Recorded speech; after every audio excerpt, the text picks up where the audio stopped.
ഉരുൾപൊട്ടൽ ദുരന്തമുണ്ടായ കോഴിക്കോട് വിലങ്ങാടിനോടുള്ള അവഗണന സർക്കാർ അവസാനിപ്പിക്കണമെന്ന് ഷാഫി പറമ്പിൽ MP.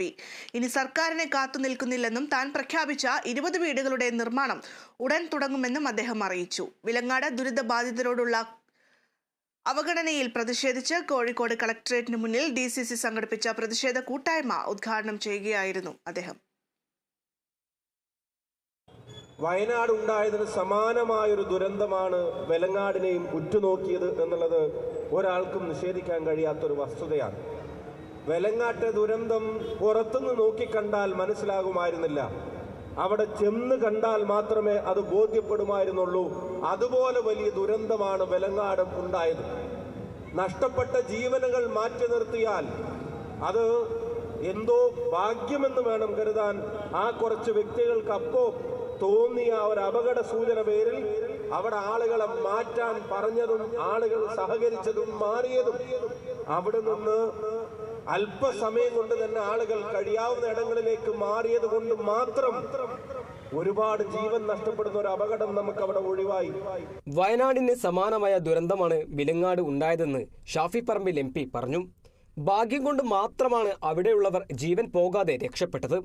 പുനരധിവാസത്തിന്റെ കാര്യത്തിൽ സർക്കാർ തുടരുന്ന അവഗണന അംഗീകരിക്കാനാകില്ല.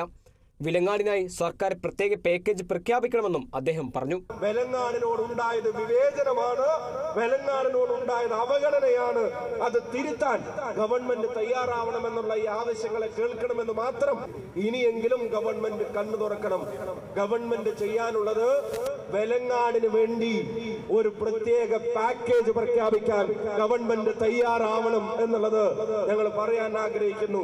അവിടുത്തെ ജനങ്ങളുടെ പുനരധിവാസം, അവിടുത്തെ അടിസ്ഥാന സൗകര്യങ്ങളുടെ പുനഃസ്ഥാപനം, അവിടുത്തെ വിദ്യാർത്ഥികൾക്കും അതുപോലെ തന്നെ തൊഴിലിടങ്ങളിലേക്ക് പോകാൻ പറ്റാത്തവർക്ക് തൊഴിലും ഉൾപ്പെടെയുള്ള കാര്യങ്ങൾ, കൃഷിയുമായി ബന്ധപ്പെട്ട നഷ്ടങ്ങളെ അഡ്രസ് ചെയ്യുന്നത്, അതുൾപ്പെടെയുള്ള കാര്യങ്ങൾ. ഞാൻ പറയുന്നു, പുനരധിവാസ കാര്യത്തിൽ വെലങ്ങാടിനോട് തികഞ്ഞ അവഗണനയാണ്. ആ അവഗണന അംഗീകരിക്കാൻ കഴിയില്ല എന്നുള്ളതാണ് ഈ ജനത ഇവിടെ ഒന്നടങ്കം വിളിച്ചു പറയാൻ ആഗ്രഹിക്കുന്നത്.